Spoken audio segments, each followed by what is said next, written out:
Dentro Podcast.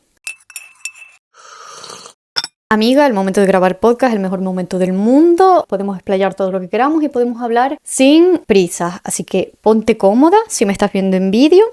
Si me estás escuchando porque estás haciendo otra tarea, estate bastante atento. Porque la verdad que el tema del que vamos a hablar hoy, puedo decir con confianza que si no quieres escuchar nunca más nada de lo que hago, nada de mi contenido, y tuvieras que escoger una cosa, que sea por favor este episodio. Que sea este episodio porque el tema del que vamos a hablar hoy, la práctica de la que vamos a hablar hoy, a mí me ha acompañado por muchísimos años. Es de esas cosas life changing, o sea que te cambian la vida si las implementas, y es una herramienta increíble. Así que nada, solo porque sea un podcast tampoco nos vamos aquí a tirar 180.000 años y vamos ya a lo que nos atañe. Amiga, hoy te vengo a hablar del journaling, de la escritura reflexiva, introspectiva y pensada para el autoconocimiento. Y es que, amiga, aquí donde me ves, llevo más de una década implementando esta práctica en mi propia vida y por tanto creo que puedo hablar con bastante confianza sobre ella y sobre sus beneficios. Y creo que mucha gente es probable que la haya escuchado por redes sociales o haya visto otras personas que la practican, pero no acaban de entenderla del todo y sobre todo no saben cómo implementarla. Así que quiero que este vídeo sea introductorio, sí, pero también muy concentrado en cómo pasar de la teoría a la práctica. Por lo que cuando termine este vídeo vas a tener las herramientas necesarias, el conocimiento necesario para escribir tu primera página. Eso te lo garantizo. Así que vamos a empezar, amiga, si te parece, aclarando lo que es el concepto del journaling. El journaling es la práctica de mantener un journal o diario privado. Y más concretamente de usar este para la introspección, el autoconocimiento, para expresarte libremente y para pensar a través de la escritura. Es decir, más que un diario en el que simplemente guardas todos tus recuerdos y los almacenas ahí tipo un poco a modo de bitácora de vida, es un espacio en papel en el cual a través de la escritura conectas con ese mundo interior tuyo, haciendo de este cuaderno como un lugar seguro en el que pues no hay juicios externos y te da pues entonces la posibilidad de encontrarte frente a frente contigo misma. Y es que aquí me quiero detener un momento porque el tema de la escritura es muy interesante porque no es lo mismo pensar simplemente y razonar y estar en este plano mental funcionando desde aquí arriba, diríamos, que escribir tus pensamientos. La escritura, de una manera u otra, te obliga a ordenar esos pensamientos para poder plasmarlos en el papel y tener, digamos, esa coherencia, ¿no? Que sea un discurso coherente. Entonces ya la propia práctica te invita a empezar a organizar. Pero además de eso, el tema de que tú estés sacando los pensamientos hacia afuera de tu cabeza y los estés poniendo frente delante de ti, ya te concede una perspectiva que es súper valiosa. A mí me parece fascinante e importantísimo aprender a desvincular lo que eres tú de las cosas que piensas, y a través de la escritura y del journaling, esto es un hábito que directamente construye. Y una de las cosas por las que quería hablar del journaling precisamente en el presente es porque creo que en los tiempos que corren en la actualidad necesitamos más que nunca desarrollar ese pensamiento crítico del que te hablaba también en TikTok el otro día. Y aprendernos a cuestionarnos, sea a nosotros mismos, que a la sociedad y a todos los inputs que recibimos, me parece crucial. Así que esta es otra de las prácticas que ayudan a fortalecer, digamos, ese músculo. Una vez aclaradas las bases y el concepto de lo que es en sí esta práctica, de lo que es el journaling, vamos a aclarar el concepto de cómo se usa. Y es que esto puede generar cierta controversia porque hay diferentes tipos de journaling, evidentemente, y es una práctica muy personal, entonces no existen reglas fijas. Y esto puede crear una cierta confusión en las personas que se están aproximando por primera vez a esta práctica. Y como te decía, no hay reglas, pero cuando usamos el journal para esa parte de retroinspección, lo importante sería que te quedaras con la idea de que hacer journaling retrospectivo es igual a hacerse preguntas. Es más, el arte en sí está en, con el tiempo, avanzar y hacerte cada vez mejores preguntas y afinar, digamos, a través de cómo te preguntas. En general, en el journaling, cuanto más profundo vayas y cuanto más te atrevas a abrir diferentes tipos de melones y a seguir en las capas subyacentes progresivamente, más claros vas a ver los beneficios. Eso sí, aquí recuerda que esta práctica no tiene ningún tipo de sentido sin la vulnerabilidad y la honestidad hacia ti mismo. No le debes nada a nadie, pero te debes a ti una respuesta honesta, porque sin respuesta honesta no hay pregunta que valga, básicamente. Esto es una cosa que también se practica, evidentemente. Cuanto más escribimos, cuanto más pasa el tiempo, más sentimos que estamos en un espacio seguro y más nos atrevemos a abrirnos y a ir más profundo. Así que también es gradual, no te estreses. Así que ya con esto podemos pasar a la parte práctica del episodio de hoy, que me encanta. Y es que, como te decía, me quería mucho focalizar en esto. Quería que ya estuvieras lista para empezar a ponerte con las manos en la masa, porque realmente es así como aprendemos y como vemos también si esta práctica es para nosotros y si nos vemos capaces de comprometernos con ella en un cierto grado. Y para ello identifiqué 3 preguntas que yo me he hecho repetidamente a lo largo de los años. Es un ejercicio continuo sobre el que puedes volver y cada cierto tiempo es interesante que pues veas si tu respuesta ha variado, para ver cómo has evolucionado, si simplemente tus prioridades han cambiado. Y no las subestimes, porque no escogí estas preguntas al azar. Cada una de ellas abre un meollo que a su vez contiene tantas otras preguntas por las que puedes seguir, digamos, excavando y buscando oro. Así que son muy profundas.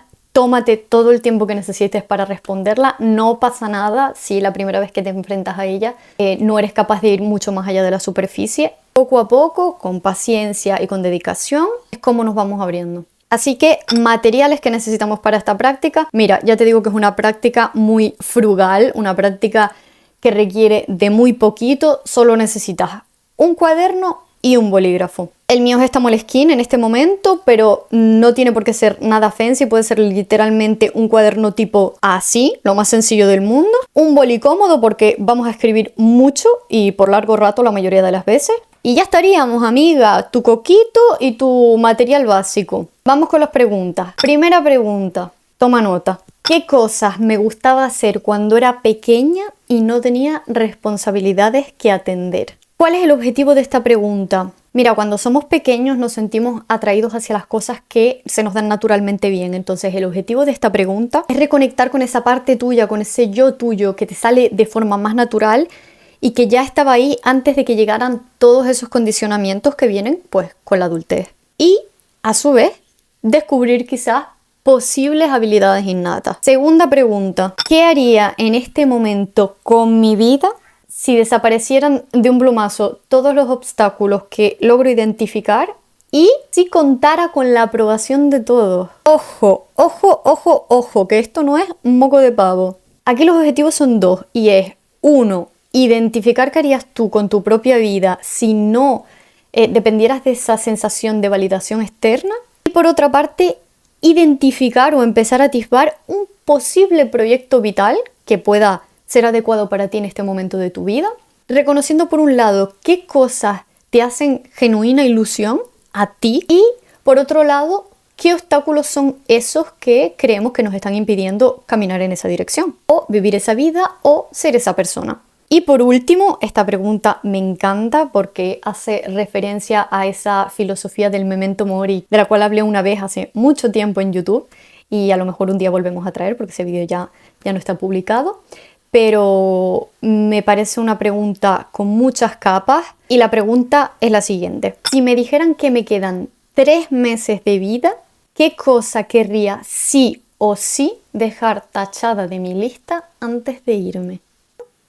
Esta pregunta tiene tela, porque puede parecer, lo sé que puede parecer como muy agresiva y muy cruda, pero cuando tú te pones en el hipotético caso, te pones a ti misma en la situación en la que tu tiempo de vida fuera absolutamente limitado y radicalmente acortado, cuando nos ponemos de frente a la muerte, nuestras prioridades tienden a reorganizarse mucho más fácilmente. Así que hacer el ejercicio mental de ponernos de vez en cuando en esa situación es increíble. Y las respuestas que a veces sacas de ahí, la claridad que obtienes cuando te pones en esos contextos, es absolutamente brutal. Por eso para mí no podía faltar en este ejercicio. Así que sí, el objetivo obviamente de esta tercera pregunta es hacer una criba de tus deseos e identificar cuáles son tus auténticas prioridades en la vida.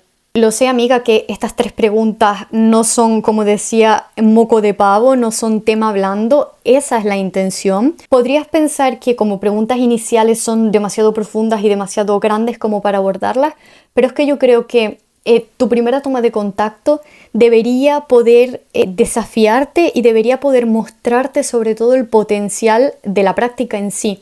Si empezamos por preguntas como muy sencillas y fáciles de responder, me da como miedo de que te quedaras en esa superficie y no entendieras la profundidad de la herramienta que tienes en las manos bien usada. Entonces, si nunca la has probado y le quieres dar una oportunidad, al final no tienes absolutamente nada que perder. Como ya te decía, es una práctica al alcance de todo el mundo en la que solo necesitas papel, boli, predisposición y honestidad. Darle la oportunidad una tarde, un día cualquiera a enfrentarte cara a cara con estas preguntas. Estoy seguro que solo la práctica de sentar el culo delante del cuaderno y confrontar esa situación te van a dar algo, te van a dar algún beneficio. Y por último, para cerrar un poco este vídeo, quería simplemente pues, hacer un poco de revisión de las actualizaciones del mundo del journal. Evidentemente las cosas pues, han ido evolucionando desde que yo empecé en 2017, circa.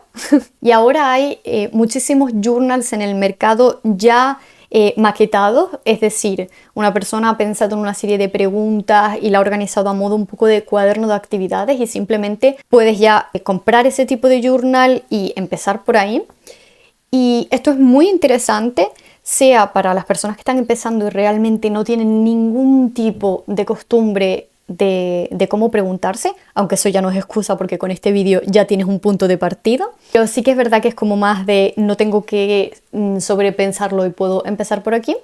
Y también puede ser interesante para las personas como yo que llevan muchísimos años escribiendo y que a un cierto punto se puedan sentir un poco estancadas, como para desbloquearse y aprender nuevas cosas. Ahora bien, igualmente creo que aprender las bases del journaling y aprender cómo funciona, qué es y cómo lo puedes usar, como hemos explicado en este vídeo, pues me parece bastante liberador, porque una vez ya tienes las bases, puedes hacer de ese hábito y puedes construirlo como tú quieras. Entonces, para mí es guay no solo dar los frutos de la cosecha, sino enseñar a sembrar. Y otra cosa que quería comentar es que evidentemente también hay muchas personas que hacen journaling pues en su ordenador de forma, digamos, digital y no con un cuaderno físico. Aquí no hay mejores ni peores. Cada metodología es pues adecuada a un tipo de persona y a un tipo de contexto en concreto. Yo misma tengo mi journal apéndice en mi Notion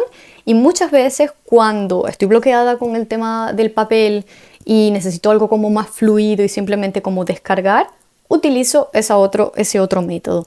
A nivel sistema nervioso, cerebro, beneficios de escritura en teclado versus escritura manual y demás, cada una tiene sus beneficios, sus pros y sus contras. Como ya te decía, no hay límites, escoge el método que tú quieras.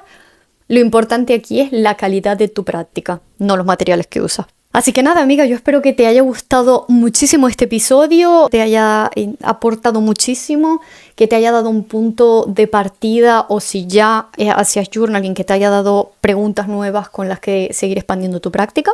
Déjame en los comentarios si probaste alguno de mis consejos, alguna de mis preguntas y cómo te sientes con respecto de esta práctica y en general. Y desde luego es un tema que seguiremos tratando porque para mí es súper fundamental. Si yo tuviera que escoger dos armas de guerra sería una baraja de tarot y un journal. De ahora en adelante este camino no continúe a ser solitario, sino que podamos acompañarnos. Y nada, recuerda que puedes seguirme en TikTok, que ahí es donde estoy más presente. Subo contenido casi a diario. Y en mi Instagram, si te interesa un poquito más, pues mi ilustración, algunas expresiones un poquito más personales y enterarte de todo a través de las historias. Comparte con una amiga, comenta, interactúa en general, le viene muy bien al algoritmo y a mí psicológicamente. Y nos vemos con más y mejor en el siguiente, amiguita. Cuídate mucho. Chaito.